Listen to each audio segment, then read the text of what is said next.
back to the Arizona Daily Mix, everyone. So helping women overcome tragedy in their life has always been at the forefront of Mother's Grace. And the founder, Michelle Moore, is healing the world one woman at a time. She's actually written a book about it, this book called A Mother's Grace. Mine's a bit weathered because I have been reading it. I cannot put it down. Michelle Moore, lovely to have you in studio. Hi, Angela. Thank you. You know, Michelle is a dear friend of mine. I can't deny that because you are just such a special woman to me. I've learned so much about you. I thought I knew so much about you already. Reading the first chapter of your book, I feel like I know you even more now. It starts with you losing your mother at 5 years old. Yes.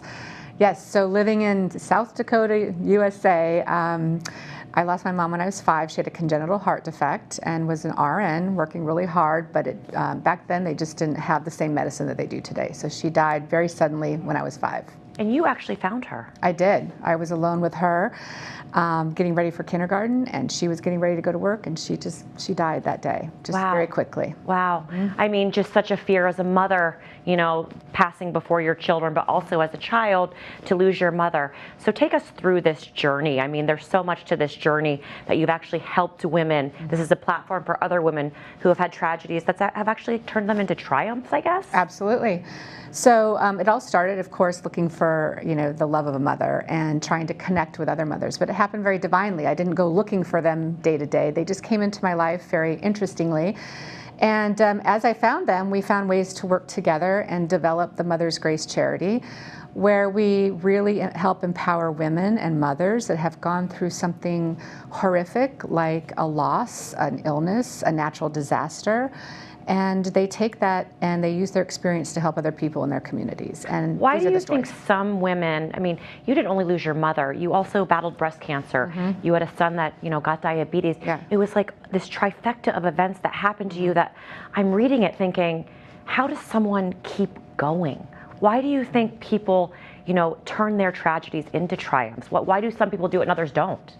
Well, I think there's a couple of things, and I talk about it in the book too, and I think we all talk about this, the different mothers in the book talk about it. There is an inner strength and a faith, definitely a beautiful faith amongst all of them. Different faiths, not one. Not a religion per se, right? It's not a religion per se, but a faith of good things are going to happen and good things are going to come out of horrible things. And the ability to get up the next day and try again. I mean, some of these women are in the middle of chemotherapy. Some have just lost their homes after Hurricane Katrina. Some have just lost their daughters in the Parkland shooting, and they get up the next day and they figure out how to make it happen again, and that comes from within. I love it. And tell our viewers exactly what Mother's Grace does. Mother's Grace is a local charity run by 11 professional women in the Valley. In fact, the First Lady of Arizona is on our board. And we help women that have gone through a tragedy and they need 30 or 60 days of grace. They just need us to help ease their burden, whether it's financially or just an emotional support until they get back on their feet.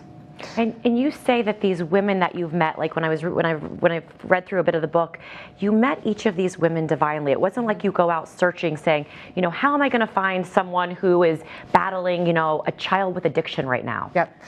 I did, and as we learn more about the women in the book, you'll understand how I met them. But one of them was as simply as I was at sushi one day on a Sunday after church with my kids, and I was sitting back to back with another mom, and I heard her talking about her organization, and we turned around, our families all left, and we stayed at sushi chatting for another hour. So people just dropped into my life in different ways, and now we work together. Where was the idea of Mother's Grace actually born? Was it while you were going through chemotherapy yourself? So I think that's even more divine. I think it was searching for connections with mothers because I had lost my mother. I was doing things as a businesswoman. I'm a senior vice president for LabCorp, and I was doing things philanthropically with them. And then I became one of those mothers when I had cancer and when my son was going through diabetes. And I thought, well, I was helping before, you know, helping people financially or at an event, but then I became one of those mothers and I could be much more empathetic. And so that's when we started Mother's Grace, when I understood it firsthand. And you know, there are people at home right now that are going through some tragedies and some real triumphs in their life right now. The words hope and triumph and resiliency really come to mind when I read this. What, you know, words of encouragement do you have to people out there right now that are saying, life is hard. Life is hard. I don't, you know, I feel really alone going through this. I think a couple of things, and we talk about that at the end, is surround yourself with a bunch of really, really wonderful people that will help you get through things. And then, you know, practicing your own brand of faith, and just, again, getting up the next day and really being present to what's going on. You will come through it.